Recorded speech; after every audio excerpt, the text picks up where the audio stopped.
نحمده ونصلي ونسلم على رسوله الكريم اما بعد فاعوذ بالله من الشيطان الرجيم بسم الله الرحمن الرحيم قال الله تبارك وتعالى في القرآن المجيد يا أيها الذين آمنوا كلوا من طيبات ما رزقناكم واشكروا لله إن كنتم إياه تعبدون صدق اللہ العظیم۔ برادران محترم، آج کا ہمارا عنوان ہے رزق حلال کی برکات۔ رزق حلال کمانا، رزق حلال کھانا اور رزق حلال بچوں کو کھلانا یہ انسان کے لیے بہت ہی ضروری ہے۔ اس کے بغیر انسان کا گزارا نہیں ہے اور اس کے بغیر انسان کا چھٹکارا بھی نہیں ہے۔ رب ذوالجلال نے رزق حلال کمانا اور رزق حلال کھانا اور رزق حلال بچوں کو کھلانا اس کی تاکید اور سختی کے ساتھ حکم دیا ہے۔ رب ذوالجلال نے قرآن کے اندر فرمایا، اے ایمان والو تم کھاؤ جو ہم نے تم کو دیا، پاکیزہ اور حلال کھاؤ، واشکروا للہ، اللہ کا شکر ادا کرو، ان کنتم ایاہ تعبدون، اگر تم خاص رب ذوالجلال کی عبادت کرتے ہو۔ مشکوٰۃ شریف کی حدیث ہے، حضرت عبداللہ بن مسعود کہتے ہیں سرکار علیہ الصلوۃ والسلام نے ارشاد مبارک فرمایا طلب کسب الحلال فریضۃ بعد الفریضہ، شریعت کے دیگر فرائض کے بعد حلال روزی کمانا،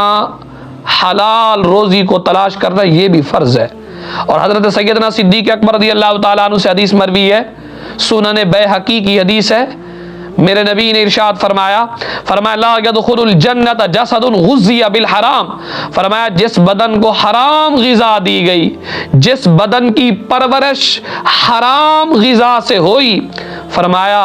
وہ بدن جنت میں داخل نہیں ہوگا، اللہ اسے جنت میں داخلہ عطا نہیں فرمائے گا۔ اور جناب سیدنا حضرت ابو ہریرہ کہتے ہیں سرکار علیہ الصلوۃ والسلام نے فرمایا یأتی علی الناس زمان لا یبالی المرء ما اخذ منہ ام من الحلال ام من الحرام، فرمایا لوگوں پر ایک زمانہ ایسا بھی آئے گا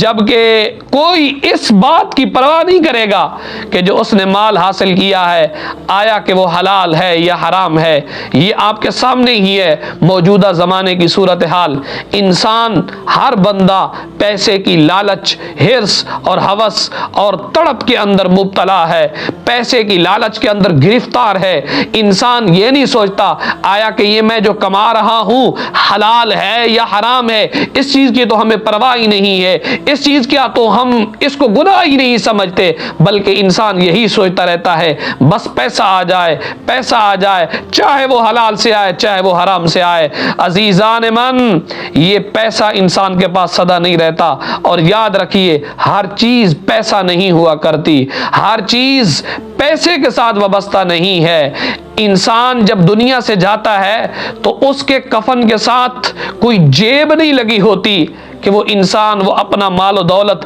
سارا سمیٹ کر اسی جیب کے اندر ڈال کر جائے۔ ٹھیک ہے دنیا کے اندر آج تو حلال اور حرام کما کے جائے گا،